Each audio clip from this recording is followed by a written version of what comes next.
Hello बच्चों, मैं अफरोज़ हामिद आप सभी का यूट्यूब चैनल ताज करियर इंस्टीट्यूट पर स्वागत करता हूं। बच्चों, हम लोग पढ़ रहे हैं मनुष्य में नर जनन तंत्र। नर जनन तंत्र में हम लोग क्या क्या पढ़ेंगे, पहले हम ये देख लेते हैं। नर जनन तंत्र के अलग अलग अंग पढ़ेंगे। उस अंग में ये देखना होगा हम लोगों को कि उसमें शुक्राणु का निर्माण कहाँ होता है। जैसा कि हम जानते हैं शुक्राणु का निर्माण वृषण में होता है और वृषण जो है वो वृषण कोश के अंदर रहता है। वृषण कोश का तापमान जो होता है मनुष्य के शरीर के तापमान से लगभग 2 से 2.5 डिग्री सेल्सियस कम होता है। फिर हमें ये पढ़ना होगा कि किस तरह से शुक्राणु वृषण में बनकर फिर ये अलग अलग वाहिनी के द्वारा ये शरीर से बाहर आता है शिश्न के थ्रू। फिर बच्चों, हमें इसमें यह भी पढ़ना होगा कि एक जनसंख्या नियंत्रण हम कैसे करें, इसकी क्या क्या विधियां हैं हम पढ़ेंगे। जैसे प्राकृतिक विधि है, फिर हम उसके बारे में पढ़ेंगे यांत्रिक विधि है, फिर रासायनिक विधि है, फिर हम उसमें पढ़ेंगे कि सर्जिकल विधि। फिर बच्चों, हम लास्ट में ये पढ़ेंगे कि एमटीपी क्या होता है, यानी मेडिकल टर्मिनेशन ऑफ प्रेगनेंसी क्या होता है। और फिर हमें ये पढ़ना है कि यौन संबंधित रोग यानी यौन संचारित रोगों के बारे में पढ़ें। चलते हैं बच्चों हम लोग बोर्ड पे और फिर हम ये सभी एक एक करके पढ़ेंगे।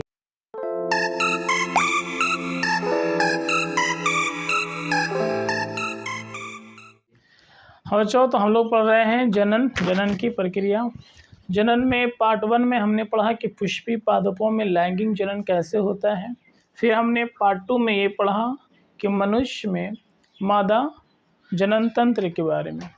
अब हम लोग पार्ट 3 पढ़ने जा रहे हैं नर जनन तंत्र। बच्चों, हम ऐसा जानते हैं कि मनुष्य जो है एक लिंगी प्राणी है। एक लिंगी प्राणी का मतलब होता है वैसा जीव जिसमें केवल एक ही जनन अंग पाए जाते हैं। तो मनुष्य में जनन 2 पार्ट में पढ़े जाते हैं। पहला पार्ट था मादा जनन तंत्र और पार्ट 2 हम लोग पढ़ने जा रहे हैं नर जनन तंत्र। तो हम जानते हैं कि नर जनन तंत्र में जो मुख्य अंग है जिसे हम कहते हैं वृषण। वृषण जो होता है वो पुरुष का प्राथमिक जनन अंग होता है, जिसमें शुक्राणु यानी नर युग्मक का निर्माण होता है और इसके साथ साथ कुछ हार्मोन का भी निर्माण होता है, जैसे टेस्टोस्टेरोन और एंड्रोजेंस। बच्चों, तो हमने यहाँ पे नर जनन तंत्र का एक डायग्राम बनाया है। इसमें नर जनन तंत्र के अंदर पाए जाने वाले अंगों को चित्र के द्वारा दिखाया गया है। हम पहले ये जानते हैं कि नर जनन तंत्र में वो कौन कौन से अंग आते हैं। तो देखिए यहाँ कि नर जनन तंत्र में वृषण होता है, जो वृषण की संख्या एक पुरुष में 2 होती है और शुक्र अपवाहिकाएं जो होते हैं वो अनेक होते हैं, इनकी संख्या जो है वो अनेक है। उसके बाद हम देखें अधिवृषण, तो अधिवृषण की संख्या भी 2 होती है। और उसके बाद यहाँ है अधिवृषण और इसी तरह से शुक्रवाहिनी की संख्या भी 2 होती है। शुक्र ऐसे ग्रंथि की तरह है, ये भी 2 होते हैं। मूत्र मार्ग 1 होगा और शिश्न भी 1 होता है। ये कुछ नर जनन तंत्र के अंग हैं। पहले हम ये समझते हैं कि नर जनन तंत्र में युग्मक का निर्माण कहाँ और कैसे होता है। देखो, मनुष्य में जो प्राथमिक लैंगिक जनन अंग होता है उसे हम कहते हैं वृषण।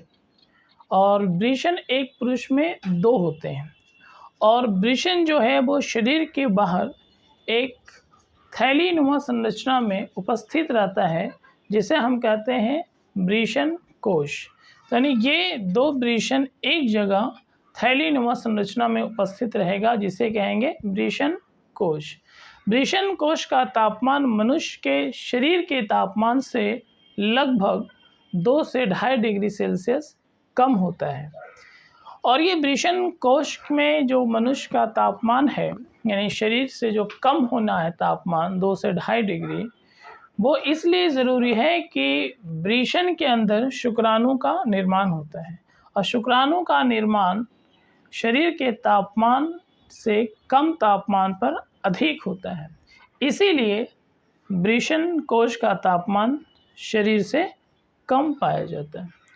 बच्चों, उसके बाद जब वृषण के अंदर जब नर युग्मक शुक्राणु का निर्माण हो जाता है तो ये शुक्र अपवाहिका ए के द्वारा ये बाहर निकलते हैं और इससे पहुंचते हैं कहाँ। पहले हम अगर सीक्वेंस देखें तो पहला अब्रीशन है जहाँ शुक्राणु का निर्माण हो रहा है और ये बाहर आएगा शुक्र वाहिका से और उसके बाद फिर ये जमा हो जाएगा अधिवृषण के अंदर, यानी तीसरे नंबर पे अधिवृषण। अधिवृषण जो है वो पुरुष के जनन तंत्र का वह भाग है जहाँ पे शुक्राणु परिपक्व होते हैं यानी मैच्योर होते हैं और यहीं पे इसका भंडारण भी किया जाता है। इसके बाद है शुक्र वाहिनी जो चौथे नंबर पे आता है। यहाँ से फिर चल करके शुक्राणु पहुँचता है शुक्र वाहिनी में। यहाँ पे दो ग्रंथि है, एक ग्रंथि है शुक्राशय, जो शुक्राशय की संख्या भी एक जनन तंत्र में 2 होती है। उसके बाद फिर ये ग्लैंड होता है जो मूत्राशय यानी यूरिनरी ब्लैडर और मूत्रमार्ग के बीच में पाया जाता है, जिसे कहते हैं पुरस्थ ग्रंथि यानी प्रोस्टेट ग्लैंड। बच्चों, जो मनुष्य के वीर्य होते हैं, वीर्य के अंदर शुक्राणु होते हैं तथा विभिन्न प्रकार के ग्रंथियों से निकलने वाले पदार्थ उपस्थित रहते हैं। यानी शुक्राणु अगर हम देखें कि वीर्य का बनावट किस प्रकार है तो इस प्रकार है कि ये वीर्य है। वीर्य जो होता है वो शुक्राणु प्लस प्लाज्मा होता है। शुक्राणु प्लस प्लाज्मा वीर्य कहलाता है। हम जानते हैं कि शुक्राणु बनेगा वृषण के अंदर और ये प्लाज्मा का निर्माण होगा शुक्राशय, जो यहाँ ग्रंथि है, एक जोड़ी यह ग्रंथि होता है, उसे बोलते हैं शुक्राशय। और वो शुक्राणु जो है शुक्राशय के साथ शरीर से शिश्न के द्वारा या मूत्र मार्ग के द्वारा फिर इसे मिलेगा ये शिश्न, इससे ये बाहर निकल जाते हैं। तो ये है नर जनन तंत्र।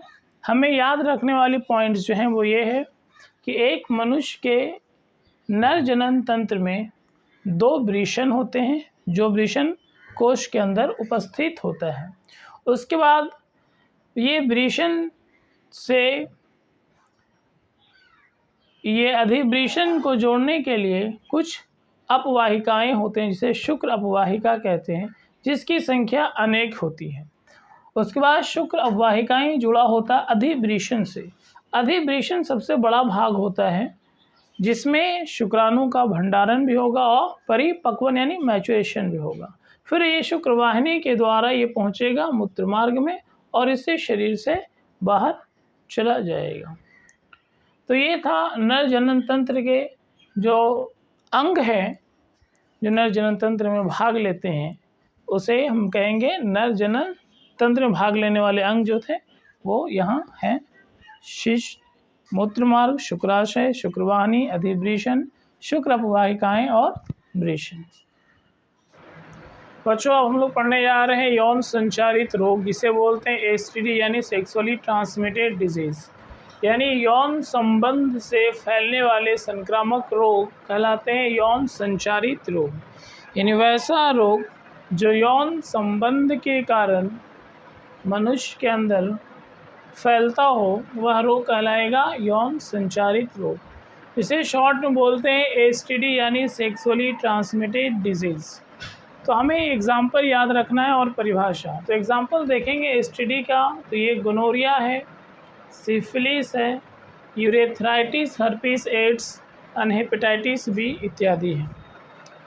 देखिए, यौन संचारित रोग जो है वो वायरल भी होते हैं यानी वायरस के द्वारा होता है, बैक्टीरियल भी होते हैं यानी बैक्टीरिया के द्वारा भी हो सकता है, या कोई और सूक्ष्म जीव के कारण यौन संचारित रोग हो सकते हैं। तो हमें पहले परिभाषा याद रखना है कि यौन संचारित रोग किसे कहते हैं। तो वह रोग जो यौन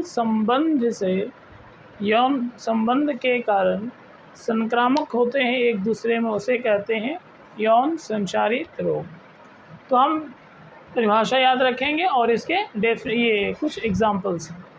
अब देखेंगे जनसंख्या नियंत्रण। देखिए, पृथ्वी पे सबसे बड़ी समस्या ये है कि मनुष्य का आबादी लगातार बढ़ता जा रहा है।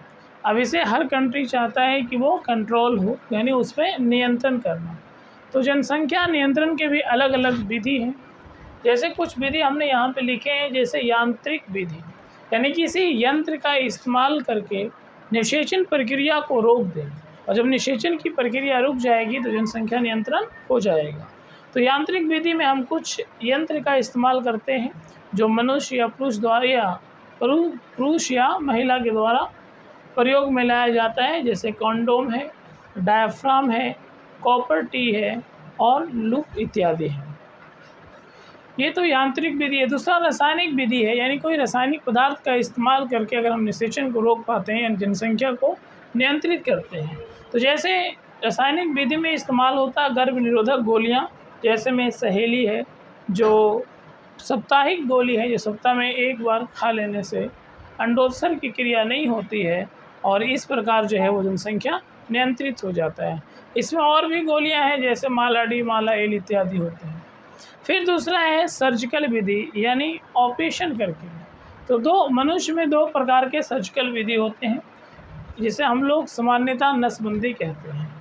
तो जो पुरुष में होता है उसे बोलते हैं पुरुष नसबंदी, और स्त्री में होता है स्त्री नसबंदी। बच्चों ये याद रखना है कि सर्जिकल विधि में अगर मनुष्य में नसबंदी हो रहा है, पुरुष के अंदर अगर नसबंदी होता है, तो पुरुष में जो है जिससे शुक्राणु पास करता है, जैसे वास डिफरेंस, तो उसे कट करके उसे धागा से बांध दिया जाता है। तो शुक्राणु का स्थानांतरण नहीं होगा, परंतु शुक्राणु का निर्माण होगा। इसी तरह से स्त्री में अंडाणु का स्थानांतरण जो है फैलोपियन नलिका में नहीं होगा, परंतु अंडाशय के अंदर अंडाणु का निर्माण सामान्यतः चलता रहेगा। तो ये दो विधि हैं सर्जिकल विधि।